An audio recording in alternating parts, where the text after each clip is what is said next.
ദൈവം തന്നതല്ലാതൊന്നും ഇല്ല എൻ്റെ ജീവിതത്തിൽ. ദൈവത്തിൻ്റെ സ്നേഹം പോലെ മറ്റൊന്നില്ല പാരിടത്തിൽ.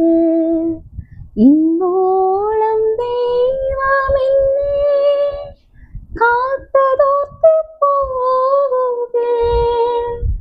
എത്ര കാലം ജീവിച്ചെന്നാലും നന്ദിയേകി തീരുമോ? ദൈവം തന്നതല്ലാതൊന്നും ഇല്ല എൻ്റെ ജീവിതത്തിൽ. ദൈവത്തിൻ്റെ സ്നേഹം പോലെ മറ്റൊന്നില്ല പാരിടത്തിൽ. ஹாய், என்னோட நேம் வந்து நிஷிதா. ஆக்சுவலாக என்னோடய அம்மா அப்பாவுக்கு வந்து 4 பொண்ணுங்க, நான் கடைசியாக ஒரு தம்பி, நாங்கள் 5 பேர். நான் வந்து ஆக்சுவலாக நீரோடி இங்கே வந்து மேரேஜ் முடிச்சு வந்து 12 இயர்ஸ் ஆகுது. இப்போது இங்கே தான் தூத்தூர் தான் என்னோடய பங்கு. நான் வந்து இங்கே சைமன் பவியானம் அவங்களோட லாஸ்ட்டு பையன் ஃப்ராங்க்லின் அவங்கள மேரேஜ் பண்ணியிருக்கேன். எனக்கு 2 பிள்ளைங்க இருக்காங்க. ஃபர்ஸ்ட் குழந்தை வந்து 6th ஸ்டாண்டர்ட் படிச்சுட்டு இருக்கான். செகண்ட் பேபி வந்து 5th ஸ்டாண்டர்ட் படிச்சுட்டு இருக்கான். ஸ்டார்டிங் என்னோட படிப்பு ஸ்டார்ட் பண்ணது வந்து சென்ட் நிக்கோலாஸ் நடுநிலை பள்ளி நீரோடித்துறையில் தான் ஸ்டார்ட் பண்ணேன். 8th ஸ்டாண்டர்ட் வரைக்கும் நான் அங்கே தான் படித்தேன். அதுக்கப்புறம் 9th 10th எல்லாமே மார்த்தானந்துறை சென்ட் அலோஷியஸ் மேல்நிலை பள்ளியில் படித்தேன். அதுக்கப்புறம் ஹையர் ஸ்டடீஸ் வந்து 12th முடித்ததுக்கப்புறம் வந்து ஃபேஷன் டெக்னாலஜி ஒரு 2 மாதம் அங்கே ஜாயின் பண்ணியிருந்தேன். அப்போ அங்கே வந்து எனக்கு ஃபேஷன் டெக்னாலஜியில் வந்து எனக்கு இன்ட்ரெஸ்ட் இருக்கான்னு கேட்டால் அங்கே கிடையவே கிடையாது. ஏதோ அம்மா அப்பா சேர்த்து விட்டாங்க அப்படிங்கிற ஒரு இதில் வந்து போய் ஜாயின் பண்ணது. ஸோ ஒரு அங்கே படிச்சுட்டு இருக்கும்போதே ஒரு சிஸ்டர் வந்து இப்படி கால் பண்ணியிருந்தாங்க, உனக்கு ஓகேவா, அது அந்த படிப்பு உனக்கு ஓகேவா, பிடிச்சிருக்கா அந்த மாதிரி. அப்போ நான் சிஸ்டர்கிட்ட அந்த மாதிரி எனக்கு இதில் இன்ட்ரெஸ்ட் இல்லை அந்த மாதிரி நான் பேசியிருந்தேன். ஸோ அவங்க மூலியமாக தான் எனக்கு காலேஜில் அவங்க தான் எனக்கு ஃப்ரீயாக எல்லாமே பண்ணி தந்து மலங்கரை கேத்தலிக் காலேஜ் மரியகிரியில் 3 இயர்ஸ் வந்து டிகிரி கோர்ஸ் கம்ப்ளீட் பண்ணேன். இந்த பாடல் திறன் உங்களுக்குள்ள இருக்கிறத எப்போது நீங்கள் அடையாளம் பண்ணி? ஆக்சுவலாக அம்மா வந்து பாடுவாங்க. அம்மாவோட 10 வயசுலேருந்தே அம்மா பாடுவாங்க சர்ச்சில்.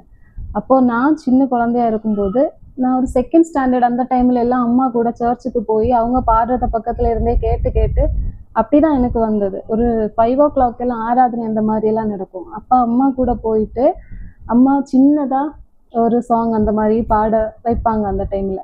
அப்போ அது வந்து எனக்கு ரொம்ப பிடிச்சிருந்தது. லைக் சர்ச்சில் பாடக்கூடியது வந்து ஒரு நல்ல ஒரு விஷயமா எனக்கு இருந்தது. இப்போ அதுலேருந்து தான் என்னோட பாட்டோட ஜேர்னி வந்து ஸ்டார்ட் ஆச்சு. தென் ஸ்கூலில் வந்து ஏதாச்சும் காம்படிஷன்ஸ் உங்களை தெரியாமலே நீங்கள் அந்த பாடலுக்குள்ள பயணம் பண்ணிட்டீங்க. ஆமாம், அம்மாவோட ஒரு இதில் தான் எனக்கு அம்மாட்டேருந்து தான் எனக்கு அந்த மியூசிக் அப்படிங்கிற ஒரு இது வந்து வந்துச்சு. தென் ஸ்கூலில் காம்படிஷன்ஸ் அந்த மாதிரி நடக்கும்போது டீச்சர்ஸ் வந்து ரொம்ப மோட்டிவேட் பண்ணுவாங்க. உங்களை தெரியாமலே இந்த பாடலுக்குள்ள நுழைஞ்சிங்க. ஆமாம். முதல்ல உங்களை இன்ஸ்பயர் பண்ண ஒரு பாடல்? 2nd ஸ்டாண்டர்ட் இருக்கும்போது அம்மே அம்மே தாய் அப்படின்னு சொல்லிட்டு ஒரு கிறிஸ்டியன் சாங் இருந்துச்சு. அதான் நான் வந்து ஃபர்ஸ்ட்டாக பாடின ஒரு பாட்டு. முதலா கலந்து கொண்ட போட்டி, அதில் நீங்கள் எப்படி பெர்ஃபார்ம் பண்ணீங்க அந்த விஷயங்கள? ஃபர்ஸ்ட் வந்து எனக்கு எப்போ நான் இதில் கேஜி அந்த டைம்லேருந்தே நான் சின்னதாக எல்லா காம்படிஷன்ஸுமே ஜாயின் பண்ணுவேன். எனக்கு ஆக்சுவலாக பாட்டை விட ஃபர்ஸ்ட் வந்தது வந்து டான்ஸு. ரொம்ப டான்ஸு, ஸ்பீச் அந்த மாதிரி எல்லாத்துலேயுமே இது பண்ணுவேன். பட் பாட்டு வந்து எனக்கு சர்ச்சில் பாடுறது வந்து ரொம்ப ஆசைன்னா சின்ன வயசுலேருந்தே பெரியவங்க பாடும்போதே அவங்க மைக் இங்கே இருக்கும், நான் இங்கே நின்றுட்டு அப்படியே எட்டி எட்டி பாடுறது, அது ரொம்ப ஆசைனால அப்படி நான் ஸ்டார்ட் பண்ணது. அப்போது ஸ்கூல் டைமில் வந்து எனக்கு ஃபஸ்ட்டாக ஒரு 2nd ஸ்டாண்டர்ட் இருக்கும், எனக்கு ஞாபகம் இருந்தது.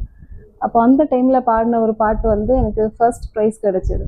அப்போ அந்த ப்ரைஸ் வாங்கும்போது அந்த கைத்தட்டல் அது வந்து எனக்குள்ள ஒரு உற்சாகம், இது ஓகே நமக்கு இது வருது, எல்லாருமே நம்மளை வந்து அப்ரிஷியேட் பண்ணுறாங்க அப்படிங்கிற ஒரு விஷயந்தான் என்னை வந்து பாட்டுக்குள்ளே மேலும் மேலும் நம்ம வந்து பாடணும் அப்படிங்கிற ஒரு இதை வந்து கொண்டு வந்தது.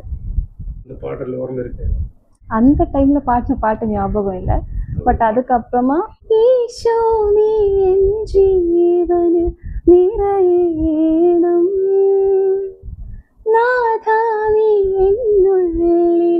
സ്വരമല്ലോ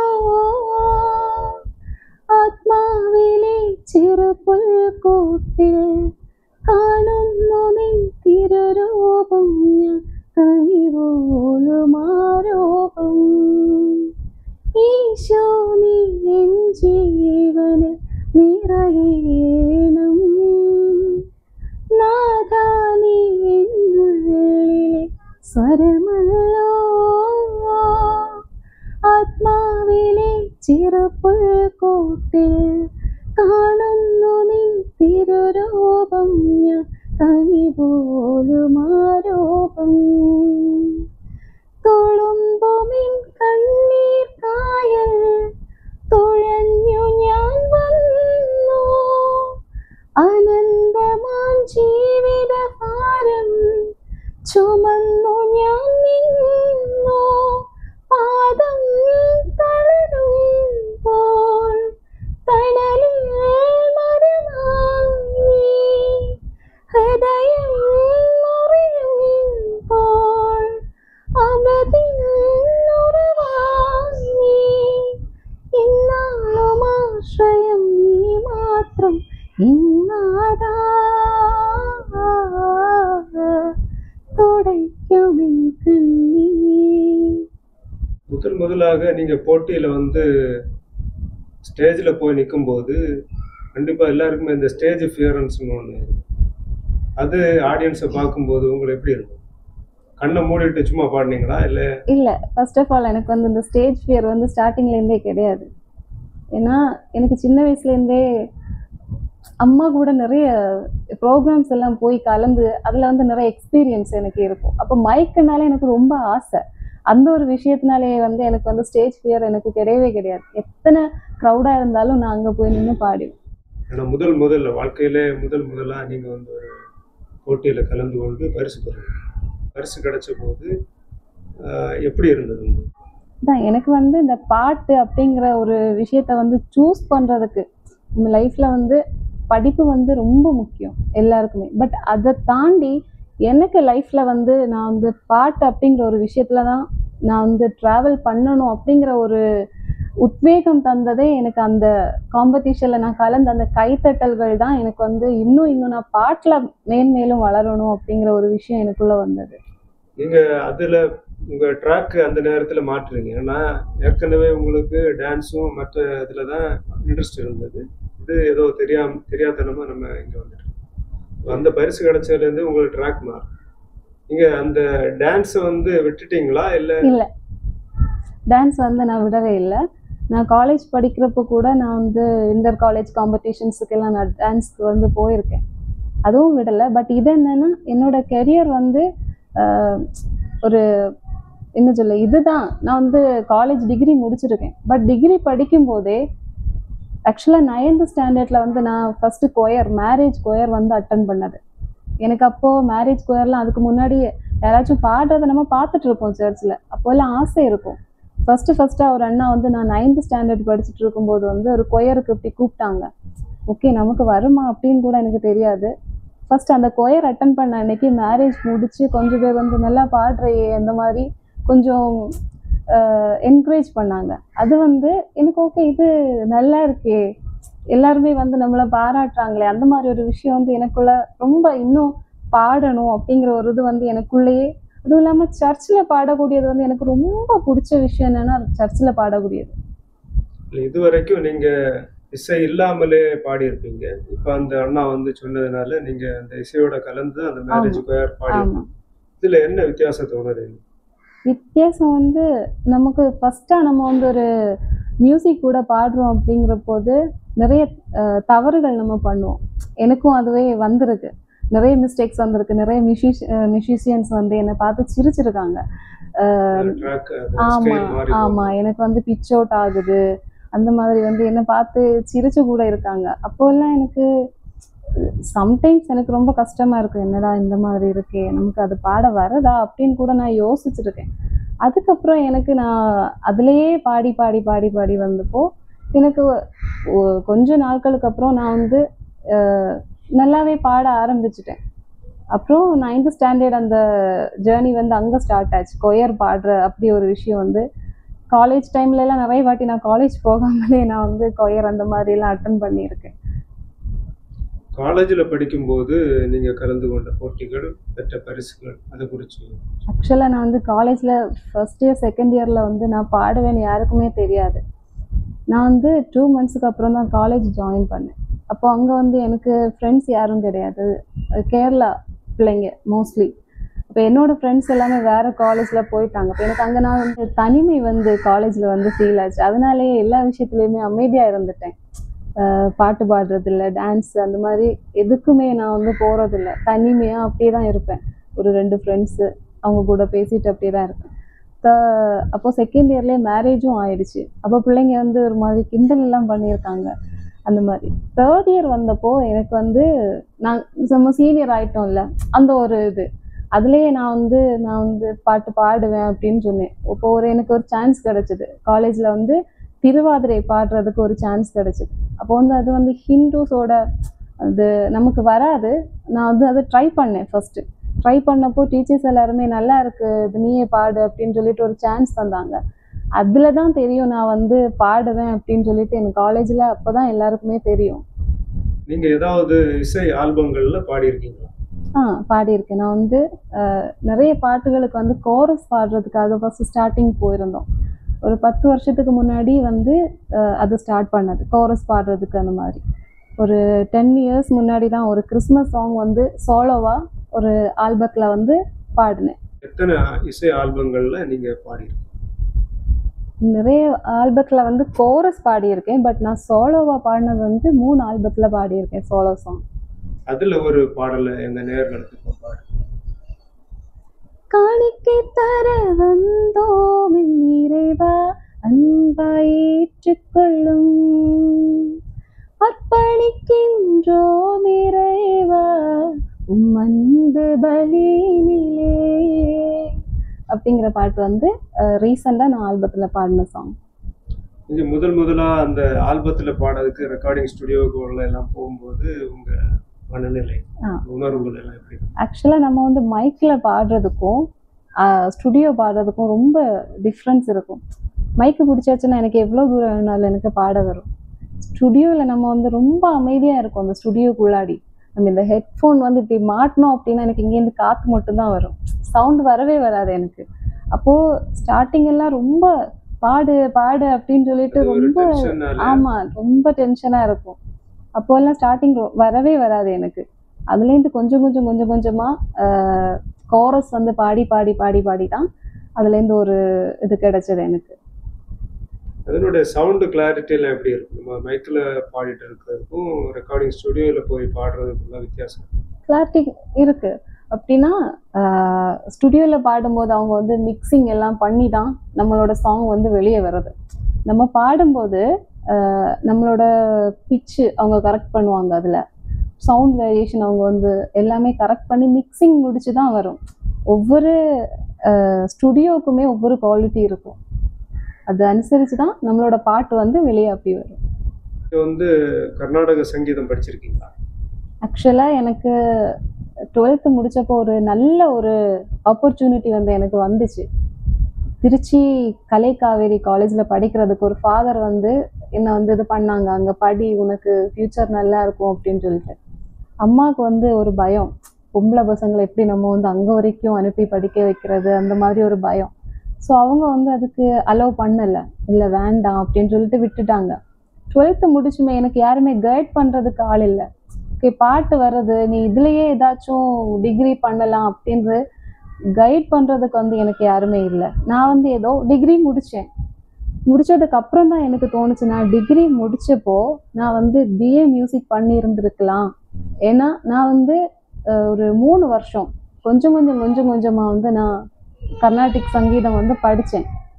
அது எப்படின்னா ஸ்டார்டிங் வந்து ஒரு காஞ்சிரங்குளம் அங்கே ஒரு ஏஷியானெட் சேனலில் வந்து ஒரு ஃபைனலிஸ்ட் அவங்கள்ட்ட போய் தான் ஃபஸ்ட்டாக நான் படித்தது. அப்போ வந்து பர் ஹவருக்கு வந்து 500 நம்ம பே பண்ணி படிக்கிற மாதிரி இருந்தது. அப்போ அங்கே ஒரு வருஷம் நான் அங்கே படித்தேன். அங்கே படித்ததுக்கப்புறம் அங்கே போய் வர்றதுக்கு வந்து எனக்கு கொஞ்சம் சிரமமாக இருந்தது. அதுக்கப்புறம் ட்ரிவாண்ட்ரத்துலேருந்து ஒரு எம்ஏ மியூசிக் படித்தவங்க தான் அனிஷா அப்படின்னு சொல்லிட்டு. அவங்க வந்து எனக்கு வீட்டுக்கு வந்து கிளாஸ் எடுப்பாங்க. அதுக்கு நம்ம 4 கிளாஸுக்கு வந்து 6000 நம்ம வந்து பே பண்ணணும். அதுவுமே கொஞ்சம் ஜாஸ்தியாக தான் இருக்கும். அப்போது இப்படி படிச்சுட்டு இருந்தப்போ அதுவும் பாதியில் கொஞ்சம் ஃபினான்ஷியல் இது காரணமாக அதுவும் ஸ்டாப் ஆச்சு. அதுக்கப்புறம் எனக்கு இங்கே வாய்ஸ் ஆஃப் இந்தியா, அங்கே வந்து நிறைய பெரிய பெரிய சிங்கர்ஸ் எல்லாம் வளர்த்து விட்ட இடம் தான் வாய்ஸ் ஆஃப் இந்தியா. அங்கே வந்து நான் போய் நல்லா டீச் பண்ணுவாங்க. அங்கே அவங்கக்கிட்ட கொஞ்ச நாள் படித்தேன். அங்கே படித்தது ஒரு எப்படியோ அங்கே இங்கேன்னு ஒரு 3 இயர்ஸ் வந்து நான் கர்நாடிக் மியூசிக் வந்து படிச்சிருக்கேன். பேசிக் தான். அதாவது கர்நாடக இசை படிக்கிறதுக்கு முன்னாலேயும் அதுக்கு பின்னாலேயும் உங்கள் பாடலில் என்ன மாற்றங்கள் உண்டாச்சு? நிறைய மாற்றங்கள். நான் வந்து ஃபர்ஸ்ட் வந்து எனக்கு நிறைய பிச் அவுட் வரும் பாடுறதுக்கு. எனக்கு புரியாது என்ன ஸ்கேல் அவங்க வந்து வாசிக்கிறாங்க, அந்த மாதிரி விஷயங்கள் எல்லாம் எனக்கு புரியாது. பட் இது படித்ததுக்கப்புறம் வாய்ஸில் வந்து நிறைய சேஞ்சஸ் இருந்தது. முன்னாடி வந்து ரொம்ப ஒரு மாதிரி கட்டியாக இருக்கும் சவுண்டு. வாய்ஸில் வந்து ரொம்ப சேஞ்சஸ் தெரிஞ்சது. அப்புறம் தாளத்தில் நம்ம எப்படி பாடணும் அந்த விஷயங்கள் எல்லாம் எனக்கு தெரிஞ்சது. இப்போ அதோட யூஸ் தான் எனக்கு. நான் வந்து இப்போது நம்ம சென்ட் ஜான் ஸ்கூலில் வந்து ஒர்க் பண்ணிகிட்ருக்கேன் மியூசிக் டீச்சராக 4 வருஷமாக. எனக்கு அதுதான் இப்போ இங்கே யூஸ் ஆச்சு. அதாவது இந்த சங்கீத பயிற்சி எல்லாமே நம்ம குரல் வளம் மேம்படுறதுக்கு வேறு ஏதாவது உணவு பழக்கங்கள் மற்ற பயிற்சிகள் ஏதாவது இருக்கு? இருக்கும். நம்ம வந்து எனக்கு முன்னாடி எல்லாம் அந்த மாதிரி எதுவும் ஃபீல் ஆனதில்லை. நம்ம ஏதாச்சும் தணுப்பாக சாப்பிட்டாச்சுன்னா சவுண்ட் வந்து ஒரு மாதிரி கரகரன்னு நம்ம பாட முடியாது, நமக்கு அப்படி வரும். இப்போ எனக்கு அது ஃபஸ்ட்டெல்லாம் எனக்கு தெரியாது. அதுக்கப்புறம் நம்ம வந்து தணுப்பாக வந்து சாப்பிட்றத அவாய்ட் பண்ணணும். அவாய்ட் பண்ணிவிட்டு அதிமதுரம், பனம் கற்கண்டு அந்த மாதிரி இது வந்து நம்ம சும்மா ஜஸ்ட்டு சர்ச்சுக்கு போகிறதுக்கு முன்னாடி சும்மா நான் வாயில் எடுத்து போட்டுட்டு போவேன். அதுதான் சாப்பிடுவேன். அல்லாமல் சூடு தண்ணி, ஹீட் வாட்டர் அதுதான் குடிக்கக்கூடியது. சர்ச்சில் பாடல் பாடுவதற்கு முன்னால் வீட்டில் இருந்து ஏதாவது பயிற்சிகள் எடுத்துக்கணும்? முன்னாடி நிறைய எடுத்திருக்கோம் பயிற்சிகள். வந்து ஃபஸ்ட்டாக நம்ம பாடும்போது நமக்கு தெரியாதுல்ல, அப்போ வந்து நிறைய ப்ராக்டிஸ் பண்ணிட்டு தான் சர்ச்சில் போய் பாடக்கூடியது. வீட்டில் நீங்கள் பாடும்போது மற்றவங்க யாரும் கேள்வி பண்ண மாட்டாங்க? கேள்வி வந்து எனக்கு நம்ம கர்நாடிக் படிக்கும்போது சாதகம் அப்படின்னு ஒரு விஷயம் சொல்லி தருவாங்க. அது வந்து நம்ம விடியங்காலம் ஒரு 4:30 எழுந்துட்டு சா அப்படின்னு நம்ம வந்து ரொம்ப அப்படியே சத்தமாக நீட்டி பாடணும். இப்போ எனக்கு வந்து நம்ம இருக்கக்கூடிய ஏரியா வந்து ரொம்ப க்ரௌடு, வீடுகள் வந்து பக்கத்தில் இருக்குது. எனக்கு அந்த சாதகம் பண்ணுறதுக்கு எனக்கு வராது. அப்போ நான் என்ன பண்ணுவேன்னா, சர்ச்சில் அந்த இது போடுவாங்கல்ல பாட்டு காலமை, அந்த பாட்டு போட்ட உடனே நம்ம பாடுறது வந்து வெளியே அவ்வளோவா கேட்காது. அந்த டைமில் நானும் அப்படியே கத்தி பாடி ப்ராக்டிஸ் பண்ணுவேன். இருந்தாலுமே சில பேருக்கு வந்து கேட்டிருக்கும். அவங்க வந்து இந்த மாதிரி விளையாட்டுத்தனமாக ஏதாச்சும் பேசுவாங்க. இத்தனை ஆண்டுகளாக நீங்கள் பாடிட்டு இருக்கீங்க, அன்று முதல் இன்று வரைக்கும் இந்த பாடல் எனக்கு ரொம்ப பிடிச்சிருக்கு? எனக்கு இல்லை, எல்லா பாட்டுமே எனக்கு ரொம்ப பிடிச்சி தான் நான் பாடுவேன். நீங்கள் நல்லாவே பாடுறீங்க, சங்கீதம் படித்து நல்லாவே பாடுறீங்க. இந்த கச்சேரி, கானமேளா போன்ற நிகழ்வுகளில் கலந்து கொண்டிருக்கீங்க? கலந்துருக்கேன். அதில் வந்து எனக்கு ஸ்வர்ணலதா அவங்களோட பாட்டு வந்து எனக்கு ரொம்ப பிடிக்கும். அதுலேயும் முக்கியமாக இந்த பாட்டு. போராளே பொண்ணு தாயே பொழவென்றே கண்ணீர் விட்டு, கண்ணீரும் சோறும் தந்த மண்ணா விட்டு, பால் பேச்சும் மாட விட்டு, பஞ்சாயத்து கோழிய விட்டு, போராளே பொட்ட புள்ள ஊற விட்டு, சாமந்தி போவா பூமத்தம் போவா கருத்தம்மா எந்த பூவம்மா, அஞ்சார சீமல் உள்ளூரில் ஏங்க புதிமாட்டு வண்டி மேல பொட்டு வச்ச மூட்டை போல, போராளே பொண்ணு தாயே பொழவென்றே கண்ணீர் விட்டு, தண்ணீரும் சோறும் தந்த மண்ண விட்டு, பால் பேச்சும் மாட விட்டு, பஞ்சாயத்து கோழிய விட்டு, போராளே பொட்ட புள்ள ஊற விட்டு. இந்த மெலடிஸ் இல்லாம வேற டான்ஸ் பாடல்களோ இல்லை நாட்டுப்புற பாடல்களோ ஏதாவது பாடியிருக்கீங்களா? பாடியிருக்கேன், நிறைய பாடியிருக்கேன். இப்போ எல்லாருமே பாடல்கள் பாடுறாங்க, பாடலை கேட்குறாங்க. பாடல் பாடுவதனால பாடக்கூடியவங்களுக்கு ஏதாவது நன்மைகள் இருக்கா? மன ரீதியாக வந்து நம்ம எவ்வளோ ஸ்ட்ரெஸ்ஸாக இருந்தாலும் கோயிலில் போயிட்டு ஒரு கொயர் அட்டன் பண்ணிட்டு நான் வீட்டில் வரும்போது எனக்கு அந்த ஸ்ட்ரெஸ் எதுவுமே இருக்காது. சர்ச் கொயர் பாடும்போது எனக்கு ரொம்ப பீஸ்ஃபுல்லாக இருக்கும். ஒரு மாதிரி இப்போ நான் வந்து ஏதாச்சும் ஹையர் ஸ்டடீஸ் பண்ணி ஒரு 1 lakh சேலரி வாங்கக்கூடிய ஒரு பொசிஷனில் இருந்தாலுமே நான் ஒரு கொயர் பாடி எனக்கு அதில் ஒரு 10 ரூபா கிடைக்கிற ஒரு இது வந்து ரொம்ப சந்தோஷமாக இருக்குது. எனக்கு இதில் கிடைக்கக்கூடிய சந்தோஷம் வந்து எனக்கு அதில் கிடைக்கவே கிடைக்காது. இப்போ நம்ம பாடிட்டு வரும்போது நான் அப்படிப்பட்ட ஒரு பாடலை பாடுங்க. கரையல்லே நீண்டி மகனல்லே நீண்டி மகளல்லே തളരല്ലേ ഞാൻ നിന്നെ താങ്ങില്ലേ തളരല്ലേ ഞാൻ നിന്നെ താങ്ങില്ലേ എന്റെ നെഞ്ചിലെ സ്നേഹത്താൽ പൊഴിയുമ്പോൾ നിന്റെ ദുഃഖങ്ങൾ മായുകില്ലേ കരയല്ലേ നീ മകനല്ലേ നീ മകളല്ലേ. இது வந்து நம்ம இப்போ ஒரு அடக்க வீட்டில் அந்த மாதிரி ஏதாச்சும் ஒரு கொயருக்கு வந்து நம்ம பாடிட்டு இறங்கும்போது நிறைய ஆட்கள் வந்து இந்த பாட்டை கேட்டு அழுதுருக்காங்க. அதை வந்து நம்மக்கிட்ட வந்து சொல்லியிருக்காங்க. இந்த மாதிரி ரொம்ப மனசு கஷ்டமாக இருந்தபோது நீங்கள் இந்த பாட்டு பாடினப்போ அந்த கஷ்டம் வந்து கொஞ்சம் மாறின மாதிரி ஃபீல் ஆச்சு. அந்த மாதிரி நிறைய பேர் வந்து சொல்லியிருக்காங்க. அதுவே நமக்கு வந்து பெரிய ஒரு ஏதோ ஒரு கிடைச்ச மாதிரி ஒரு ஃபீல் ஆகும். அது வந்து மிகப்பெரிய ஒரு ஆமாம். அதுக்கப்புறமா பிளெஸ்ஸிங்ஸ், அது நம்ம சர்ச்சில் பாடக்கூடியவங்களுக்கு எல்லாருக்குமே அந்த எக்ஸ்பீரியன்ஸ் இருக்குன்னு தோணுது. பர்சனலாக எனக்கு ரொம்ப பெரிய எக்ஸ்பீரியன்ஸ் என்னென்னா, நம்ம என்ன ஒரு ப்ராப்ளம்ஸ் வந்தாலுமே எனக்கு தோணக்கூடிய விஷயம் என்னென்னா, எனக்கு அது எப்படி மாறும் அப்படின்னா, நான் சர்ச்சில் பாடுறேன்ல அந்த பிளெஸ்ஸிங்ஸ் தான் எனக்கு இந்த ப்ராப்ளம்ஸ் எல்லாத்துக்குமே எனக்கு வந்து ஒரு சொல்யூஷன் தருது அப்படின்னு எனக்கு ஃபீல் ஆகும். இப்போ நீங்கள் சோலோ பாடியிருக்கீங்க, டூயட் பாடியிருக்கீங்க, தென் கொயர் அதாவது கோரஸ் பாடியிருக்கீங்க. இந்த 3 இடங்கள்லையுமே நீங்கள் பாடியிருக்கீங்க.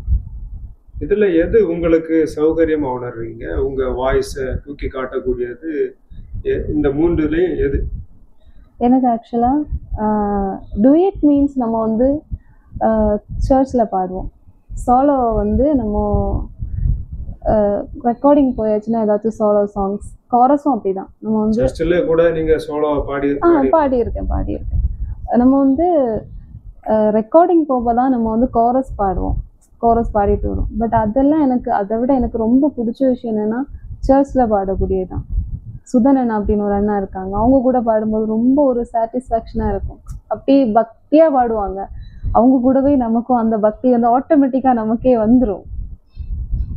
அப்புறம் எனக்கு ரொம்ப பாட்டு, இந்த ரெக்கார்டிங், இந்த விஷயத்துலலாம் எனக்கு ரொம்ப ஹெல்ப்ஃபுல்லாக இருக்கக்கூடியது வந்து என்னோட டீம் டிவைன் க்ரூன்னு சொல்லிட்டு எங்களுக்கு ஒரு டீம் இருக்குது. அதில் வந்து நாங்கள் நிறைய பாடல்கள் டிஸ்கஸ் பண்ணுவோம். நிறைய பாட்டு வந்து நாங்கள் இறக்கிட்டு இருக்கோம் சமூக வலைதளங்கள்ல. ஆமாம் இருக்கு. என்னோட தம்பி ஆல்ஸ்டன் ஜோயின்னு சொல்லிட்டு அவனோட இதில் வந்து நாங்கவே நிறைய பாட்டு வந்து நாங்கள் எழுதி அதுக்கு இசையமைச்சு நாங்கள் அதில் இறக்கி இருக்கோம் நிறைய பாடல்கள். அதுதான் சமூக வலைதளத்தில் எந்த இன்ஸ்டாவா, ஃபேஸ்புக்கா, யூடியூபா? இன்ஸ்டாலையும் இருக்குது, இதில் யூடியூப்லையும் இருக்குது. ஆல்ஸ்டன் ஜோய் அப்படின்னு சொல்லிட்டு வந்து நம்ம பீச் ஏரியாவில் உள்ளவங்க நிறைய பேர் வந்து அவங்களோட திறமைகளை கண்டுபிடிச்சு அவங்களுக்கு சான்ஸ் கொடுக்கக்கூடிய ஒரு பையன் தான். வளர்ந்து வரக்கூடிய ஒரு பையன். அவன் வந்து நிறைய பேர் யாருக்கெல்லாம் திறமை இருக்கோ அவங்கள கண்டுபிடிச்சி அவங்கள வந்து நிறைய சான்சஸ் கொடுத்து அவங்கள வளர்த்திட்டு வரான். அதில் தான் எனக்கும் அவன் தான் எனக்கு சான்ஸ் தரக்கூடியது. இதையும் தாண்டி பாடல் இல்லாமல் வேறு ஏதாவது தொழில்கள் நீங்கள் பண்ணிட்டு இருக்கீங்க? பண்ணுறேன். நான் வந்து டெக்ஸ்டைல்ஸ் ஷாப் வச்சுருக்கேன். ஒரு கிட்ஸ் ஷாப்பும் ஒரு விமென்ஸுக்கு அப்படி 2 ஷாப் வச்சுருக்கேன். ஆக்சுவலாக எனக்கு வந்து படிக்கும்போதே என்னோட எண்ணம் எல்லாமே கொயரில் இருந்ததுனால நான் இப்போ ஹையர் ஸ்டடீஸ் பண்ணாலுமே நான் வந்து வேலைக்கு போக மாட்டேன். அது வந்து எனக்கு ஃபிக்ஸ் ஆகிடுச்சு மைண்டுக்குள்ளாடி. ஏன்னா வேலைக்கு போயாச்சுன்னா எனக்கு கொயர் பண்ண முடியாது. அந்த ஒரு விஷயம் வந்து நான் காலேஜ் படிக்கும்போதே எனக்கு ஃபிக்ஸ் ஆகிடுச்சு. அப்போ நான் வந்து டிகிரி முடிச்சதுக்கப்புறம் பிள்ளைங்க அந்த ஒரு டைம் பீரியடில் வந்து பிள்ளைங்களை பார்க்கணும், அந்த மாதிரி ஒரு விஷயங்கள் நடந்துட்டு இருந்தது. அதுக்கப்புறம் நம்ம வந்து கொயர் பாடுறோம், வீட்டில் இருக்கோம், நிறைய டைம் வந்து நமக்கு கிடைக்குது. நம்ம வீட்டில் ஒரு 9 o'clock முன்னாடியே பிள்ளைங்கெல்லாம் ஸ்கூலுக்கு போயிடுவாங்க. அதுக்கப்புறம் நமக்கு நிறைய டைம் கிடைக்குது கேர்ள்ஸுக்கு. வீட்டில் எல்லாருமே இந்த டிவி, மொபைல் ஃபோன் அதை வச்சுட்டு நம்ம டைம் எல்லாமே அதில் தான் நம்ம ஸ்பெண்ட் பண்ணிகிட்ருக்கோம். அப்போ அந்த டைமில் எனக்கு வந்து ஓகே, நம்ம கூட படித்தவங்க எல்லாருமே ஏதோ படிச்சுட்டு இருக்காங்க, ஒர்க் பண்ணுறாங்க, அப்போ நம்ம மட்டும் சும்மா இருக்கக்கூடாது, அந்த மாதிரி ஒரு விஷயம் எனக்கு தோணுச்சு. ஸோ நம்ம ஃபேமிலிக்கும் கொஞ்சம் ஹெல்ப்ஃபுல்லாக இருக்கும் அப்படிங்கிற மாதிரி யோசிச்சு பண்ணதான் இந்த பிஸ்னஸ்ஸு, டெக்ஸ்டைல்ஸ் பிஸ்னஸ். அது பண்ணும்போது எனக்கு ஸ்டார்டிங் எதுவுமே எனக்கு பண்ணணும் அப்படிங்கிற ஒரு இன்ட்ரெஸ்ட் இருந்தது. பட் எனக்கு எதுவுமே தெரியாது. அதில் படிப்படியாக இது பண்ணி இப்போது 3 years ஆகுது. நான் வந்து ஃபஸ்ட்டு ஒரு ஷாப்பு ஸ்டார்ட் பண்ணி ஒரு 2 yearsக்கு அப்புறம் இன்னொரு ஷாப் வச்சுருக்கீங்க. அந்த ஷாப்போட பேர் மேடவிளாகம், கொல்லங்கோட்டில் இருக்குது ஷாப்பு. ஒலாலா டெக்ஸ்டைல்ஸ், அப்புறம் ஒலாலா டாட்ஸ்ன்னு சொல்லிட்டு இன்னொரு ஷாப். அப்படி 2 ஷாப் இருக்குது எனக்கு. நீங்கள் அந்த காலத்தில் அவங்க உங்களை ஃபேஷன் டெக்னாலஜி படிக்க வச்ச போது நீங்கள் வந்து விருப்பம் இல்லாமல் தள்ளி விட்டீங்க. ஆமாம். இப்போ அந்த தேர்வு பண்ணியிருக்கீங்க, எப்படி ஃபீல் பண்ணுறீங்க? எனக்கு வந்து ஃபேஷன் டெக்னாலஜி நான் படிக்க போகும்போது எனக்கு எந்த ஐடியாவுமே இல்லை. நான் வந்து ஃப்யூச்சரில் எனக்கு ஃப்யூச்சர் ஃபுல்லாக எனக்கு பாட்டில் ஏதாச்சும் பண்ணால் போதும் அப்படிங்கிற ஒரு விஷயம் மட்டும்தான். பட் எனக்கு அதுக்கான சான்ஸ் வந்து கிடைக்கல. கைட் பண்ணி இங்கே படித்தா நமக்கு இந்த மாதிரி ஆகும் அப்படின்னு சொல்லிட்டு எனக்கு கைட் பண்ண ஆள் இல்லை. ஸோ மேரேஜும் சீக்கிரம் நடந்ததுனால பிள்ளைங்க அப்படி எனக்கு டைம் வந்து இதாச்சு. அதுக்கப்புறம் நம்ம வந்து ஓகே, படிக்கிறதுக்கு சான்ஸ் கிடைக்கலனாலும் இப்போ பரவாயில்ல, நம்ம வந்து இப்போது படித்து தான் ஒரு வேலையில் இருக்கணும் அப்படின்ட்டு இல்லை, நம்ம சுய தொழில் ஏதாச்சும் நம்ம பண்ணணும், நம்ம டைம் வந்து எப்போவுமே வேஸ்ட் பண்ணக்கூடாது அப்படிங்கிற ஒரு விஷயத்தில் எனக்கு கிளியராக இருந்தேன்னா. அப்படிதான் எனக்கு என்ன வரும் அப்படின்னு யோசிச்சப்போ ஓகே, நம்ம வந்து இப்படி ஃபேஷன் டெக்னாலஜி ஒரு 2 months படித்தோம். அப்படி இல்லாமல் ட்ரெஸ் விஷயத்தில் வந்து ரொம்ப எனக்கு பேஷன் இருக்குது அதில். அதனால தான் நான் அதை சூஸ் பண்ணது. அதாவது நீங்கள் விரும்பின பாடல் துறையும் எனக்கு 2மே கிடைச்சது. அதில் வந்து எனக்கு ரொம்ப சந்தோஷம். எனக்கு 2மே கிடைச்சது. நான் வந்து இப்போது கொயர் போவேன், இதுக்கப்புறம் ஸ்கூலில் வீக்லி ஒன்ஸ் வந்து நான் கிளாஸ் எடுக்கிறதுக்காக நான் ஸ்கூலுக்கும் போவேன், அங்கேயும் ஒர்க் பண்ணுறேன்.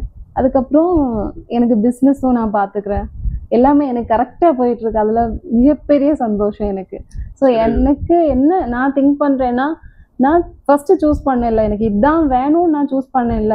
நான் சூஸ் பண்ணது வந்து நான் கடவுளுக்காக பாடணும், எனக்கு அது போதும்னு நினச்சேன். பட் கடவுள் என்ன நினச்சாங்கன்னா, அது மட்டும் போதாது, நீ இதுவும் பண்ணு அப்படின்னு நமக்கு என்ன இது திறமை இருக்கோ அதை வந்து வெளியே கொண்டு வந்தாங்க.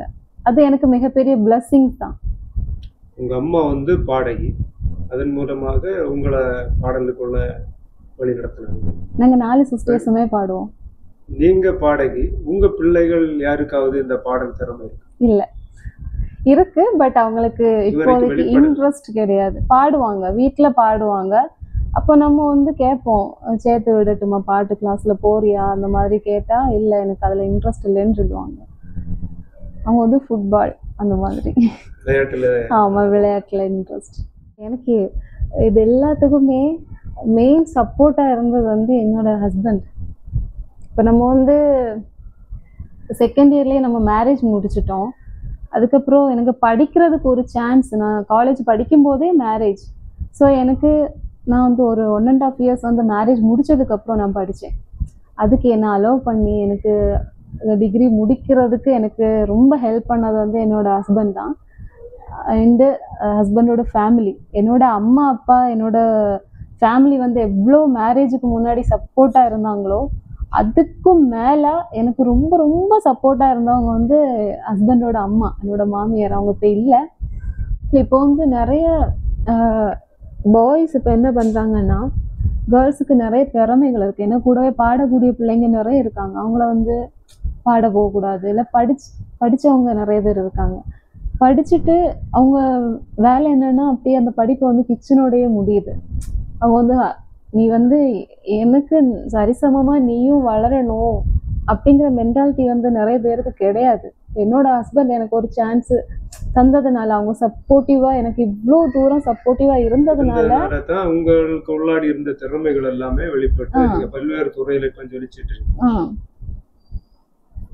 அப்போ அந்த மாதிரி எல்லாருமே சப்போர்ட் பண்ணுங்க. ஒய்ஃப் வந்து கிச்சன்லயே இருக்கணும். இல்லை என்னோட பிள்ளைங்களும் படிக்கிறாங்க. நான் அவங்க படிப்புல எந்த ஒரு இதுவுமே நான் இது பண்ணதில்லை.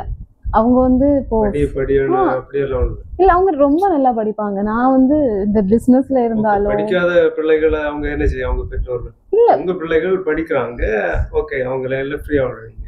படிக்காத பிள்ளைகளை வந்து அவங்க என்ன செய்யறாங்க, எப்பவுமே ஸ்ட்ரெஸ் வந்து கொடுக்க கூடாது. படிப்பு மட்டும் அப்படிங்கிறத தாண்டி அவங்களுக்குள்ள வேற திறமைகள் இருக்கும்ல, அது வந்து ஓகே உனக்கு இந்த திறமை இருக்கா, உனக்கு ஓகேவா, அதை பண்ணுன்னு சொல்லி இது பண்ணணும். அப்போ அவங்க அந்த துறையில வந்து அவங்க வந்து பெரிய ஆளா வர்றதுக்கான நிறைய சான்சஸ் இருக்கு.